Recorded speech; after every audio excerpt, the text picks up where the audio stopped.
Friends, அஸ்ஸலாமு அலைக்கும். எல்லோரும் எப்படி இருக்கீங்க? நல்லா இருக்கீங்களா? வாங்க இன்றைக்கி பிரிஞ்சி செய்யலாம். ஒரு 2.5 கிளாஸ் அரிசி, சீரக சம்பா அரிசி ஊற வச்சுருக்கேன். சரிங்களா? 2.5 கிளாஸு. அப்புறம் கேரட்டு, பீன்ஸு, உருளைக்கிழங்கு, அடுத்தது வெங்காயம் 2 வெங்காயம், ஒரு 1.5 தக்காளி, புதினா, கொத்தமல்லி, தயிர், அப்புறம் பிரியாணி மசாலா, அப்புறம் மிளகாத்தூள் கொஞ்சம், அப்புறம் பட்டை, கிராம்பு, ஏலக்காய், ஜாதிபத்திரி, அப்புறம் கடல் பாசி, அப்புறம் நட்சத்திரப்பூ, கிராம்பு எல்லாமே வச்சுருக்கேன். முருங்கைக்காய் கொஞ்சம். சரிங்களா? நெய் எல்லாம் சேர்த்து இன்றைக்கி பிரியாணி செய்யலாம். வாங்க எப்படி செய்யலான்னு பார்க்கலாம். சரிங்களா? இப்போது சட்டையை வச்சுருக்கேன். இப்போது 2 டீஸ்பூனு இஞ்சி பூண்டு வேறு போட்டுக்கணும். இஞ்சி பூண்டு நான் அரைச்சி ஃப்ரிட்ஜில் வச்சுருக்கேன். எண்ணெய் கொஞ்சம் ஊற்றி அரைச்சி வச்சுருக்கேன். இப்போது சட்டி காஞ்சிடுச்சு. தேவையான அளவுக்கு கொஞ்சம் எண்ணெய் ஊற்றிக்கிறேன். எண்ணெய் ஊற்றிட்டு நெய் கொஞ்சம் ஊற்றிக்கிறேன்.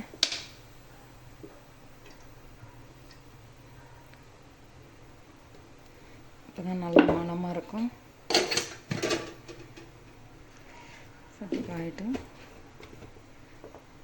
சட்டி காஞ்சிடுச்சு. பட்டை, கிராம்பு எல்லாம் போட்டுக்கிறேன். கொஞ்சம் புதினா போட்டுக்கிறேன். அடுத்து வெங்காயம் போட்டுக்கிறேன். நல்ல வெங்காயம் புதினா கொத்தமல்லி போட்டுட்டா அந்த எண்ணெயே நல்ல வாசனை எடுத்துக்கிட்டோம். அதனால் நான் அதிலே போட்டுறேன். நல்லா வதங்கட்டும். இப்போ வாங்க பார்க்கலாம் எப்படி இருக்குண்டு. இன்னும் கொஞ்சம் வதங்கட்டும். வெங்காயம் இன்னும் கொஞ்சம் வதங்கணும். அதுக்கப்புறம் இஞ்சி பூண்டு போடணும். இப்போ வெங்காயம் நல்லா வதங்கிடுச்சு. இப்போ இஞ்சி பூண்டு போடலாம். ஒரு 1.5 டீஸ்பூனுக்கு இஞ்சி பூண்டு. அவ்வளோதான். நல்லா வதங்கட்டும். இஞ்சி பூண்டு நல்லா வதங்கட்டும்.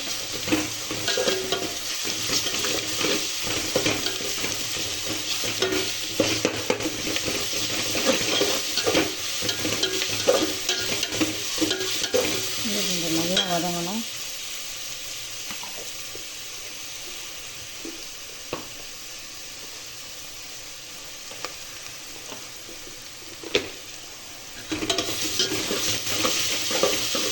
இந்த பச்சை வாசனை நல்லா போகணும்.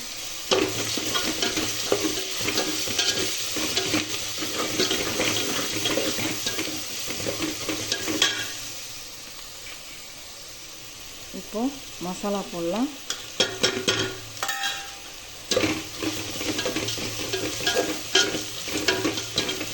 மசாலா போட்டால் தான் அந்த கலர் நல்லா பிரிஞ்சு வரும்.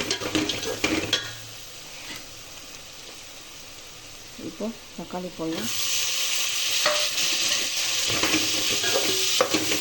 தக்காளி வதங்குற அளவுக்கு உப்பு போட்டுக்கலாம். தக்காளி நல்லா கிரேவி மாதிரி வரட்டும். உப்பு தேவையான உப்பு போட்டுக்கலாம். நல்லா வதங்கட்டும்.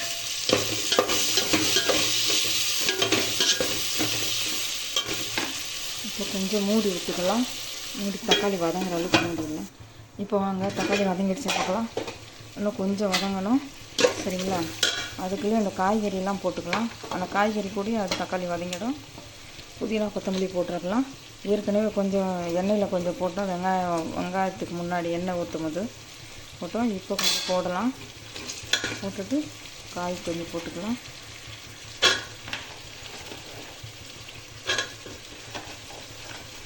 நல்லா அது கூட வதங்கி வரும்.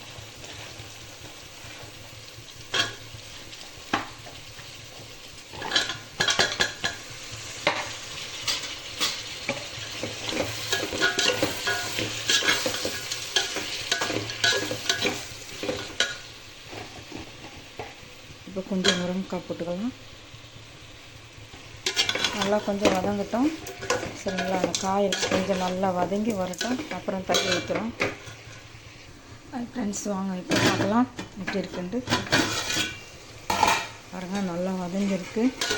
இன்னும் நல்லா வதங்கிட்டா தண்ணி வரும். காய் நல்லா தண்ணி வரும். காய் அந்த தண்ணியெல்லாம் நல்லா வற்றணும். இப்போ நம்ம தயிர் போட்டுக்கலாம்.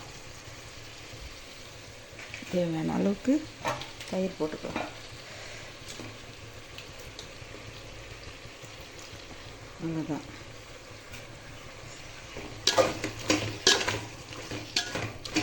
தயிர் போட்டாச்சு. கொஞ்சம் நல்லா வதங்கட்டும்.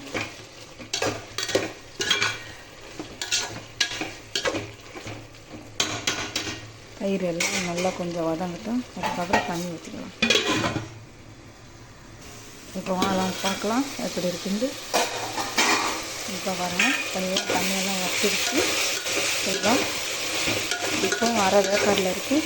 இப்போ நம்ம தண்ணி ஊற்றினா, அரை வேக்காடில் இருக்கும்போது தண்ணி ஊற்றினா இப்போ சாப்பாடு கொதிக்கிறதுக்கும் தம்மில் போடுறதுக்கும் கரெக்டாக. சரிங்களா? பாருங்கள், தண்ணி ஊற்றிக்கலாம். நாலேருந்து ஒரு கிளாஸ் அரிசினா 2 கிளாஸ் தண்ணி எடுத்து வச்சுருக்கேன்.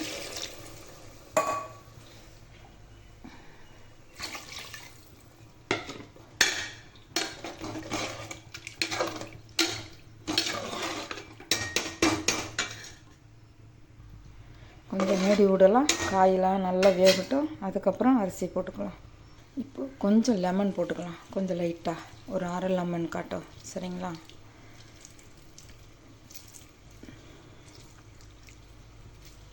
அப்போ தான் அந்த டேஸ்ட்டு பிரியாணி மாதிரியே இருக்கும். இப்போ மூடி விடலாம். கலரி விட்டுட்டு இப்போ மூடி விடலாம்.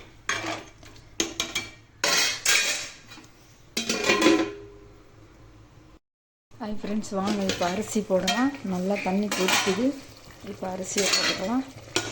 சரிங்களா? இங்கே பார், தண்ணி நல்லா கொதிக்குது. இப்போ அரிசி போட்டுக்கலாம்.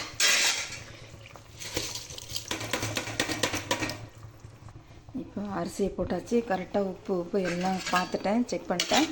உப்புலாம் கரெக்டாக இருக்குது. இந்த மாதிரி தண்ணி இருக்கணும். கொஞ்சம் அரிசி மேலே இந்த மாதிரி தண்ணி இருக்கணும். சரிங்களா? அரிசி கொஞ்சம் தெரிகிற மாதிரி இது பண்ணணும்.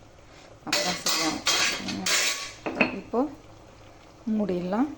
கொஞ்சம் நல்லா வேகட்டும். மூடிடலாம். இப்போ வாங்க தண்ணியெலாம் வற்றிருக்கான்னு பார்க்கலாம். இப்போ பாருங்கள், தண்ணி கொஞ்சம் வற்றிருக்கு. இப்போ தீயை குறைச்சிக்கலாம். கொஞ்சம் தீயை குறைச்சிட்டாக்கா அந்த இதில் இருந்துச்சுன்னா அதுக்கப்புறம் தம்மை போடலாம்.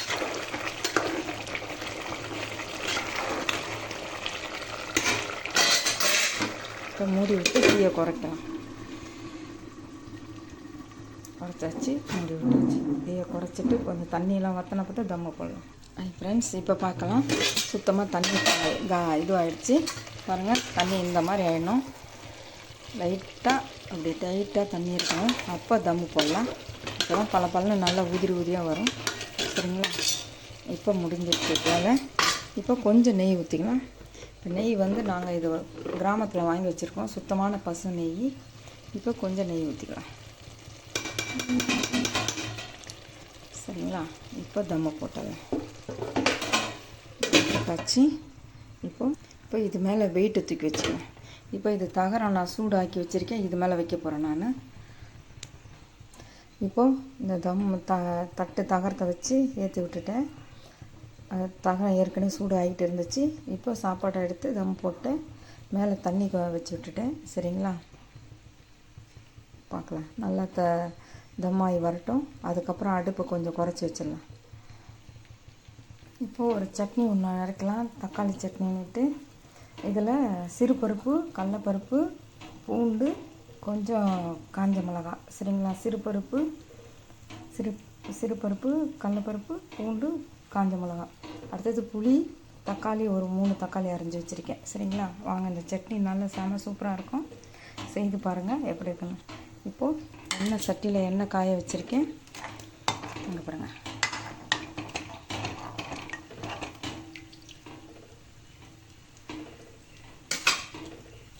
இப்போ சட்டி நல்லா எண்ணெய் காயுது.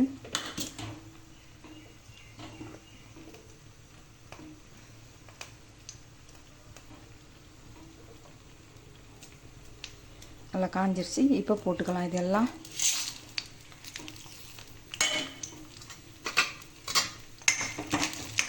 நல்லா வதங்கட்டும்.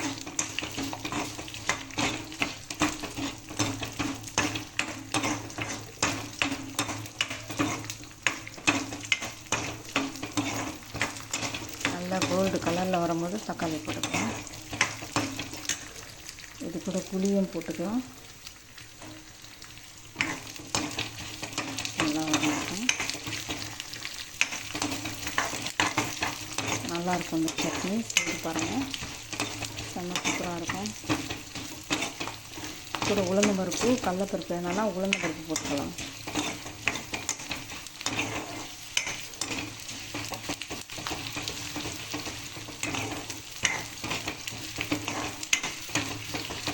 இப்போ பருப்பு நல்லா சாப்பிடுச்சு. இப்போ தக்காளியை போட்டுக்கலாம்.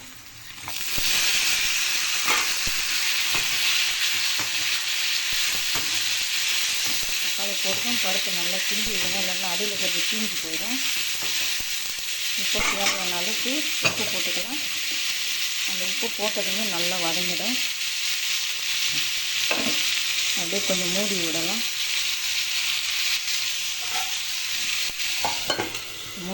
நல்லா வதங்கட்டும். அடுப்பை குறைச்சிட்டு மூடி விடலாம். இப்போ வாங்க பார்க்கலாம் தக்காளி வதங்கிடுச்சுன்ட்டு. இப்போ பாருங்கள், இன்னும் கொஞ்சம் வதங்கணும். தக்காளி நல்லா வதங்கி கிரேவி பதத்துக்கு வந்தால் தான் எடுக்க இறக்கலாம். நல்லா வதங்கட்டும். ஃப்ரெண்ட்ஸ், இப்போ அங்கே பார்க்கலாம். தக்காளி நல்லா வதங்கிடுச்சு. இங்கே பாருங்கள், நல்லா வதங்கிடுச்சு. இப்போ நல்லா ஆற வச்சுட்டு சட்னி அரைச்சிக்கலாம். சரிங்களா? இப்போ நல்லா ஆற வச்சுக்கலாம். இப்போ அங்கே தோசை ஊற்றிக்கலாம்.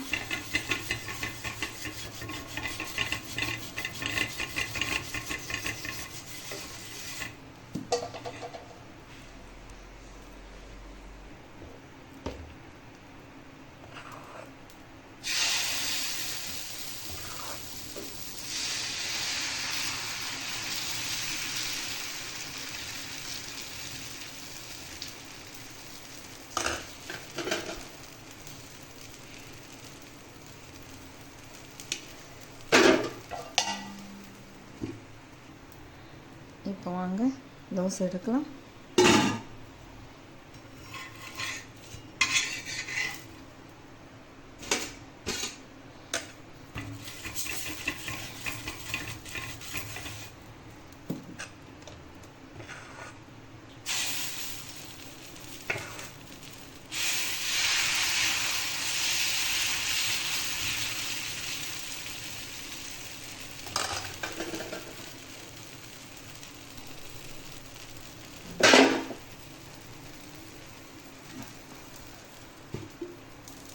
இப்போ வாங்க சட்னி அரைச்சிக்கலாம். சட்னி அரைச்சிக்கிட்டு வரலாம். ஃப்ரெண்ட்ஸ், வாங்க இப்போ சாப்பாடு எப்படி இருக்குன்னு பார்க்கலாம். சாப்பாடு நல்லா இதுவாகிடுச்சு. உதிரியாக தண்ணியெல்லாம் வற்றி போச்சு. இங்கே பாருங்கள், நல்லா உதிரி உதிரியாக இருக்குது. தண்ணியெல்லாம் வற்றி போச்சு. சாப்பாடும் நல்லா வெந்துருச்சு. நல்லா வெந்துருச்சு சாப்பாடும். அவ்வளோதான். இதை ஆஃப் பண்ணிடலாம். ஃப்ரெண்ட்ஸ், இப்போ சாப்பாடு ரெடி ஆகிடுச்சு. சரிங்களா?